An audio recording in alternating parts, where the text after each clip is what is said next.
Sprite Castle. Sprite Castle. Sprite Castle. Mr. Rob O'Hara. Sprite Castle.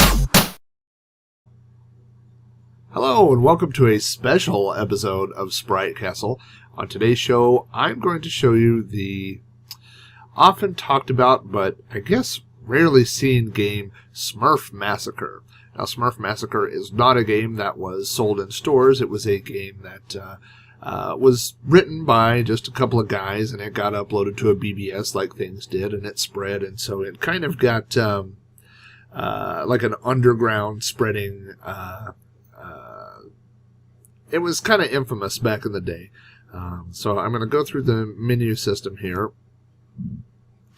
and we will be pulling from the old OKK disc collection. That's what I dubbed all the discs that I have been converting over from Commodore 64 real floppies into D64 disc images.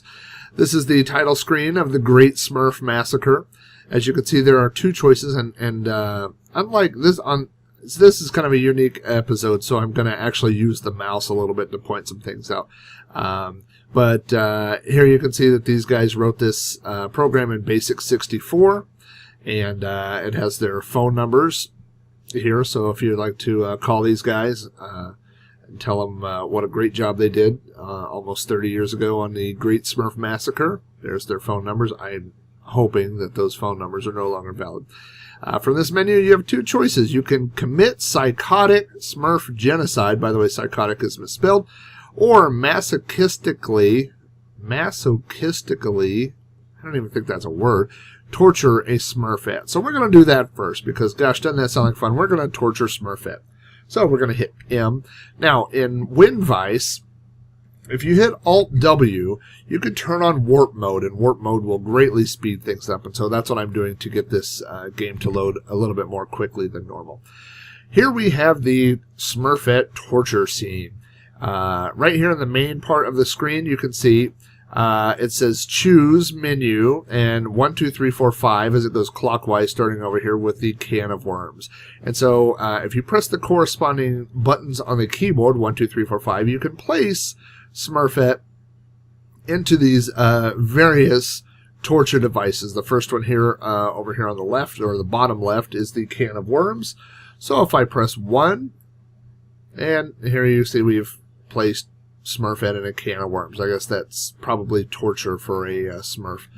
Number 2, in the top left-hand corner, we have the burning stake. So if you'd like to burn Smurfette there, you can see at the stake right there, just press number 2. You hold it down. As long as you're holding down the button, Smurfette is placed in these torture devices. So if you'd like to move Smurfette over here to the boiling oil cauldron here, just hold down number 3, and you can see Smurfette will appear there in the cauldron of boiling oil. I'm going to skip to the bottom right over here, which is the electroshock. So if you'd like to put Smurfette here in the electric chair, you can see her shaking back and forth in electricity. And finally, Commie Bob, which I was not sure who Commie Bob is, but Commie Bob is apparently pretty lonely because when you put Smurfette in the cage, this happens. So that's a little Commie Bob action. So again, can of worms, burning steak, boiling oil, Commie Bob, and the electroshock. So this is pretty much all this portion of the Great Smurf Massacre. If you want to go to the other part, we have to reboot, and so I'm just going to go back into the menu system here. Go find my disc again.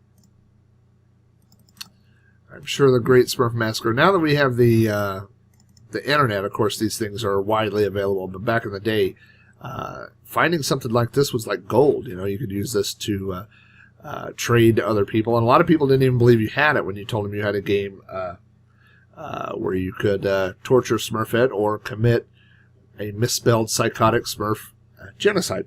So that's what we're going to do next. Again, I'm going to hit Alt-W to speed up the loading process here because for some reason Smurf torture takes an abnormally long time to boot.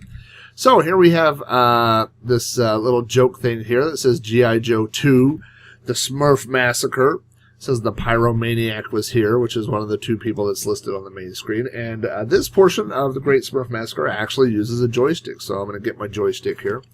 You can see in the middle of the screen here, we have Smurfs running around haphazardly. In the bottom right-hand side, we have G.I. Joe. Now, I'm not sure why G.I. Joe is so tiny. I mean, you can see him in the scale there to the mushrooms and the beer can that G.I. Joe himself has been shrunk down. So that could explain why he is so upset that he has come to kill the Smurfs.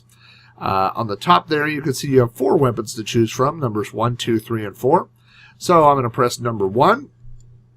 And with my joystick, I can move over here. Number 1 is a machine gun.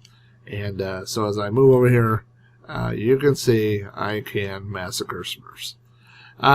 So this is really, what do they call it? Kid value, kid friendly.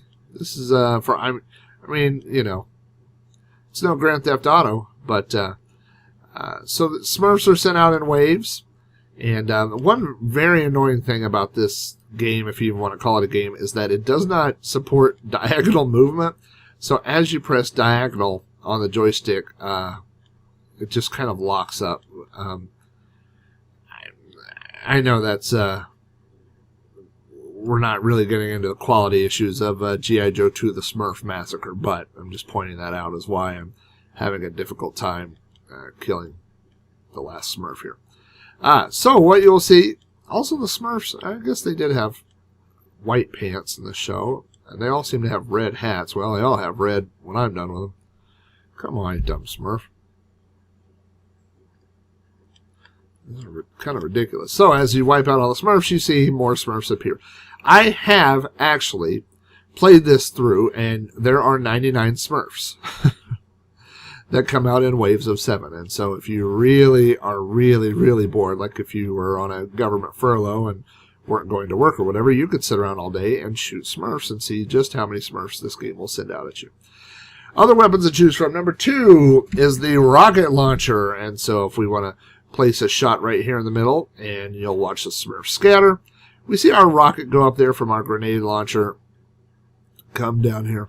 It's actually fairly difficult to hit Smurfs with this. You see, I mean, they scatter the whole time that it's in the air there, and then eventually it will come down and strike wherever you aim. So if there happens to be a Smurf on that particular spot, then you'll kill one. But I would expect a little bit wider of a, shrapnel area. Pretty difficult to kill Smurfs with that. Number 3 here is our little tank. And so it's basically just a machine gun that you can move while you're shooting. If you see on the other one, I couldn't really do that. So it has a difficult time, like I said, tracking Smurfs for some reason. Again, I can't really complain about quality control issues on the Great Smurf Massacre here, but it is what it is. More of a novelty item than anything else.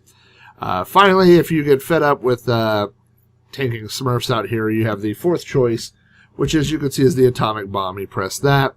98 Smurfs.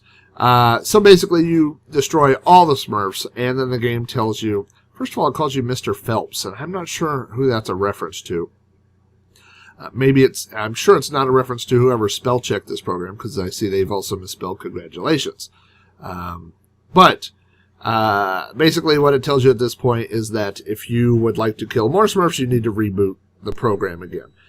So not a lot of, I hate to say quality control, but there's also, on that main loading screen, it says, watch for our new game, which is B-25 Bomber or something like that. I've searched the internet. I've never been able to find that. So if they were using this to try to show to investors to get money, maybe game number 2 didn't happen. So anyway, Great Smurf Massacre is a goofy little title for the Commodore 64. You could track that down pretty easily.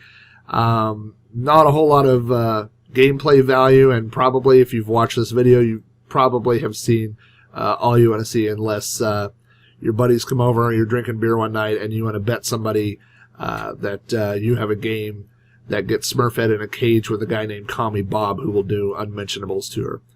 So maybe you could use it to win $5 from one of your friends. I don't know. Other than that, though, I think you've pretty much seen it. Anyway, this wraps up another episode of Sprite Castle. If you want to follow the RSS feed, you can find that at spritecastle.com. If you have suggestions for upcoming games you'd like to see me play, you can email me those at spritecastle@gmail.com, or you can leave me a voice message at the You Don't Know Flack voicemail box, which is 405-486-YDKF. If you like this show and other retro-themed shows, be sure to check out throwbacknetwork.net. That's it for this episode of SpriteCastle.com.